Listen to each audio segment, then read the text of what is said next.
morning. Welcome back to the shop.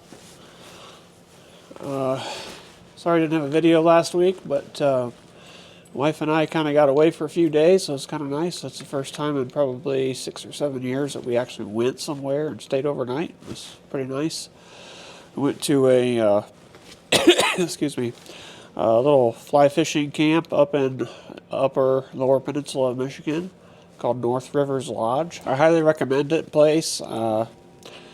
It's pretty nice. We were able to take all 4 dogs with us. We did a little bit of pheasant hunting and did pretty good there.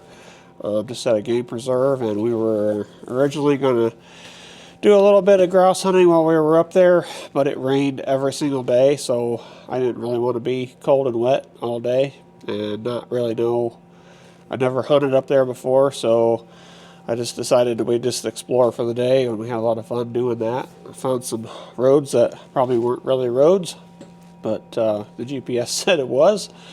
We didn't get stuck or anything, so that's a plus. I got to see some beautiful country. So anyways, we're back in the shop now. It's Wednesday. I spent the last couple days just doing some catch-up work and building some stock. I've got this gun rack started here.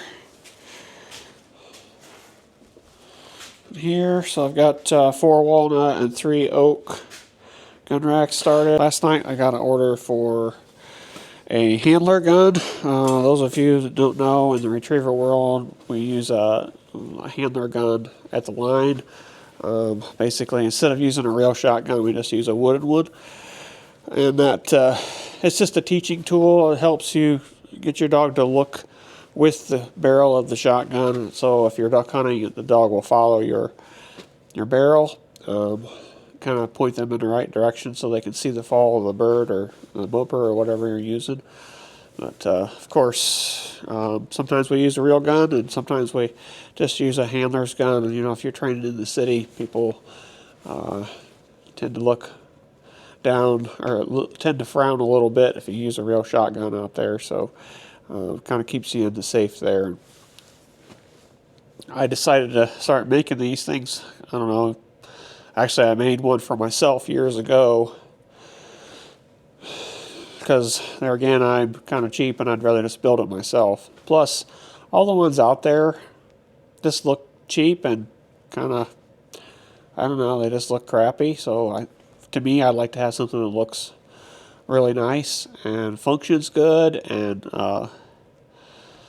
I can personalize these for people. And actually, this one's going to get personalized with the gentleman's logo that he wants on it. So anyways, let's get to work and let's get these made. I've only sold one, but I'm gonna go ahead and make 3 because I've sold a couple here in the last couple weeks. I always like to be a little bit ahead, but these aren't super sellers, but sell a few here and there. So I'm going to make a couple of them, and or a couple for stock, and then the one for this gentleman. So let's get to work on that and sit back and watch the show.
Okay, so we got these all cut out. You can see I added a couple pieces in here just to use up some scrap. This piece here's got a crack in it. It's not going to make it, but that's okay. So we got these two cut out. We'll cut the next two out. And as you can tell in the background, I'm working on gun racks, trying to get those ready to finish. So we'll get the next two cut out, and I'll bring you back when I'm ready to start the next step. Okay, so I've got those cut out of the original boards. As you see, we got 4 nice identical gun stocks, and then I've got the barrels cut out as well. Those are, I just did those by hand. Just cut them out with the table saw and the chop saw. Next step is to get these fitted together. As you can see that this has a rounded corner, and with the chop saw I get a nice sharp corner there, and I've got a little tab here that I've got to take out yet. So this little corner here, I'll just go ahead and draw lines. I get a nice sharp 45-degree there, and then I will cut that out with the bandsaw, and I'll bring it back here in a second.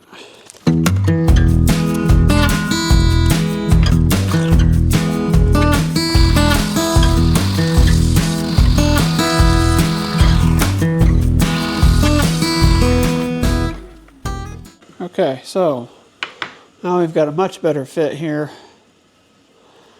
So the next step is I like to put some Festool dominoes in here, just marry those together really nice and keep it so that it will never come off, and then that'll all get glued and clamped and have to sit overnight. So let's get those dominoes put in. I'm marking these so that each barrel stays with the stock now, because there might be some slight variance in where I put the dominoes, and I want them to make sure that they match up perfect when they go back together. Just makes life a little easier.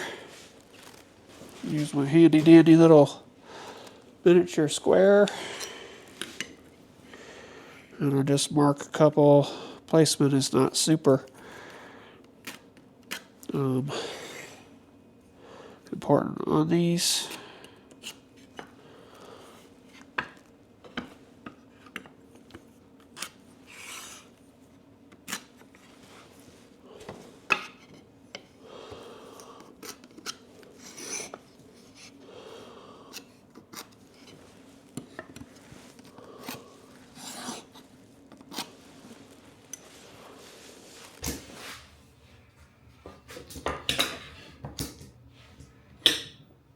Okay, so we're all set up to do our dominoes here, and it'll just be kind of a rinse and repeat on this stuff. So I'll do the first couple, and I'll bring you back when I got them all done.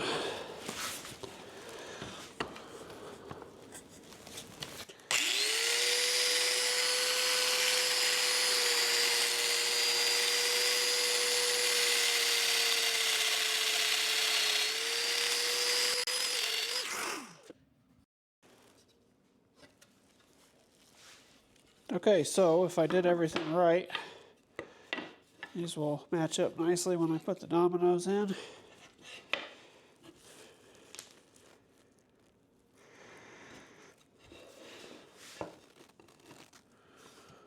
These can be a little tricky to get put together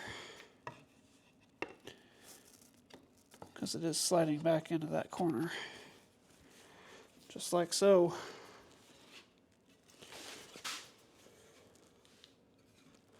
It stays there all by itself now. Let's go ahead and get these glued up and clamped, and we can move on to doing the gun racks today. We'll get those final sanded and hopefully finished by the end of the day.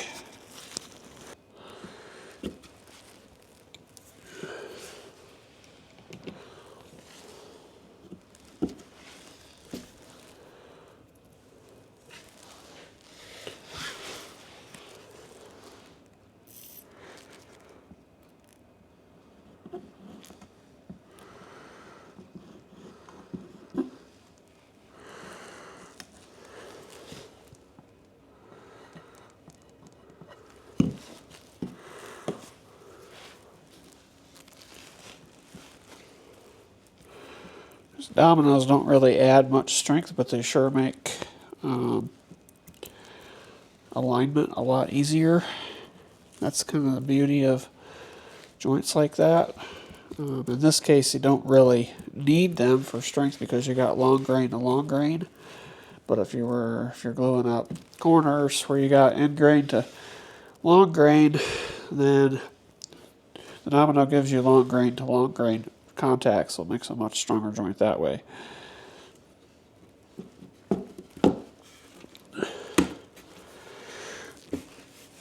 Just get those brought together nice. Couple clamps.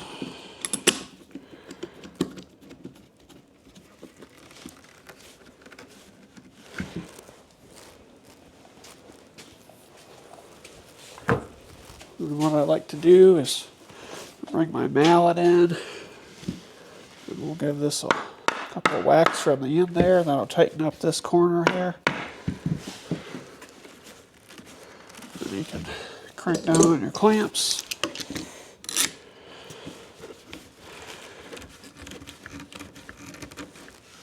There's one ready to rock. We'll just set those aside, out of the way. Do the same thing again.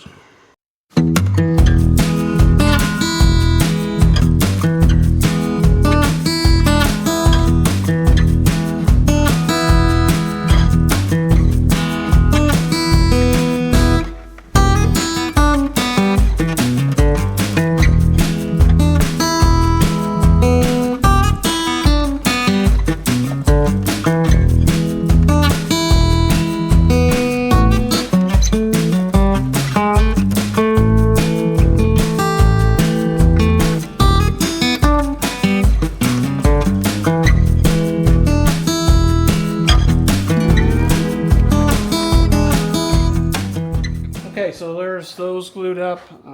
Only thing I got left to do today is sand those gun racks. I will not bore you with sanding in front of you, and I'll bring it back when I get those sanded, and it's probably going to be after lunch. So hope you guys are hope you guys are enjoying the video so far. And like I said, I'll bring you right back once I have these all sanded.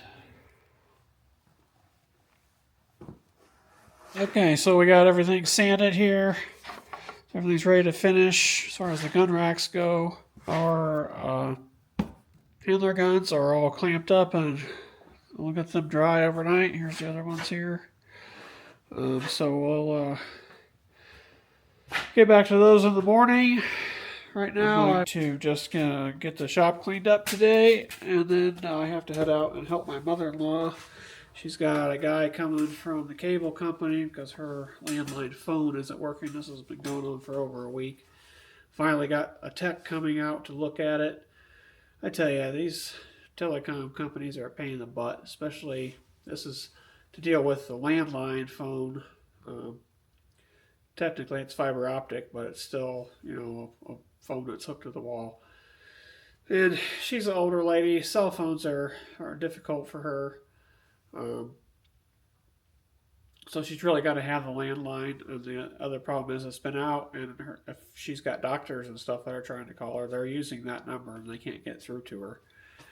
If there were an emergency, she can't call out on that line. She'd have to fumble with her cell phone, which is another whole total pain in the butt. So anyways, I got somebody coming to meet me there today, or I'm going to be there to meet them, I guess,